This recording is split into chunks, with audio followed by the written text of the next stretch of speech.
Hello, everyone. Good morning, good afternoon, good evening, good night, depending on which part of the world you are.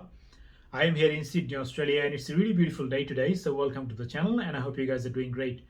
Now, in this channel, I like to talk about religion, and we'll be talking about an interview by Dr. Richard Dawkins several years ago, where he was asked a very interesting question: that what is the evidence for God? Now, he made a very interesting comment, and that is actually the reason for making this video. So let me quickly play part of the clip, and after that, we will discuss based on his response. About God, evil, war, terrorism, bringing up your children, living a good life, religion and happiness, science versus religion. Who would like to answer the first question? Yes, you?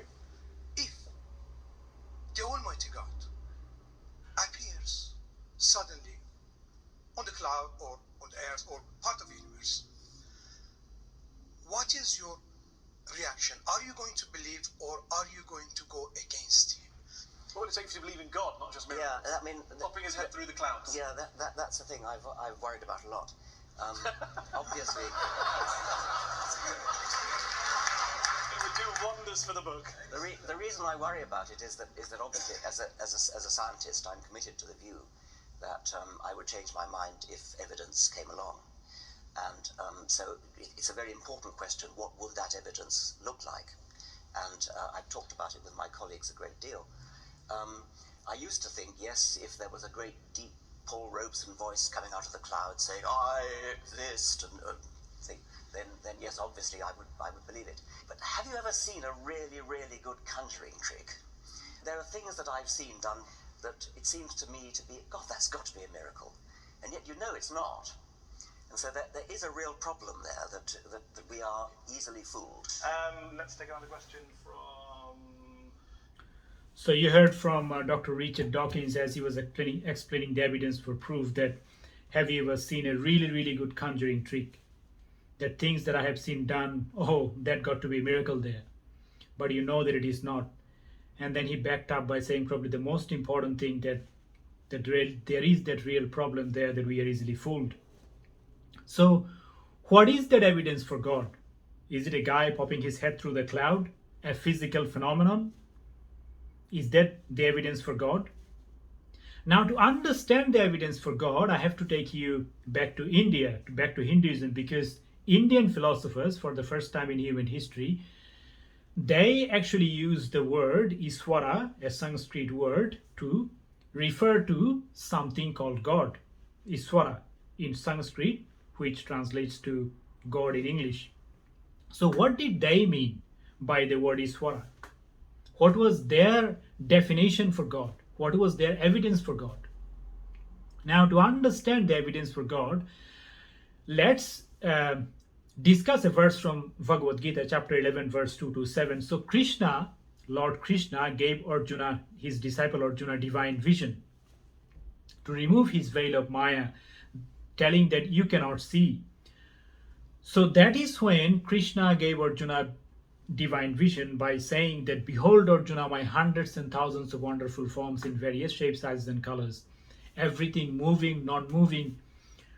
Within this universe, you behold in this universal form, that everything moving, non-moving, everything is me, everything is my manifestation."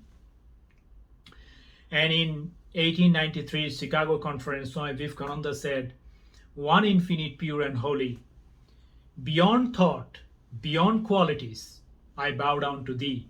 Beyond qualities, beyond all physical qualities. So what is the evidence for God? Is it a physical phenomenon? Does it has any physical quality? Well, according to Hinduism, according to the Indic philosophers, there is no physical quality for God. But as you have just seen from this Q&A, which was participated by 3 individuals from pretty much all walks of life, from a commoner like the gentleman who raised that question to a professor, Dr. Richard Dawkins. The individual who raised that question probably not as sophisticated as Dr. Richard Dawkins. So a commoner. And then you got Mehdi Hassan, who gave a speech to Oxford Union defending Islam, who considers himself as a scholar of Islam, who proselytizes in the name of his faith. Is still probably not as sophisticated as Dr. Richard Dawkins, but quite sophisticated. And then you got Professor Dr. Richard Dawkins. All three of them agreed, as you have just seen, that this is but a physical phenomenon. None of them in this audience, none of them referred to it as a non-physical phenomenon. So what is the evidence for God?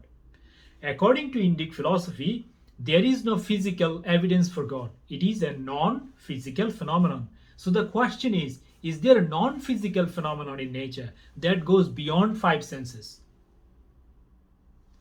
That is something that cannot be perceived with your five senses. Is it a perception or a realization?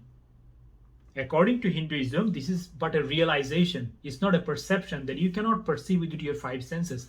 That is the argument used by Indic philosophers as an evidence for God. But that is not the case.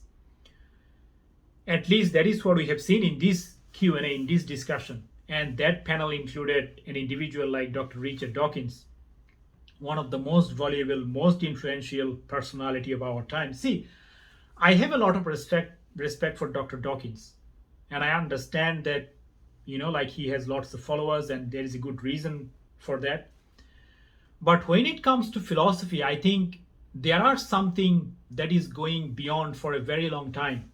Let me explain it to you. Is it possible that this original definition of God, Iswara, has been distorted to make it look like a guy sitting up on a throne up in the cloud to make people do what some people wanted them to do? Is it possible that some people with vested interest distorted this definition to control the masses, to make them do the things that they wanted them to do? That, look, if you don't do these things, that God who is sitting up on a throne will punish you. Is it possible that the vast majority of mankind has been, as Dr. Richard Dawkins explained, easily fooled? Has it been the case that the vast majority of mankind had been fooled by some people with vested interest? Can it be the case? Let me know what you think. And thank you for listening, and I will catch up with you on the next one. Bye for now.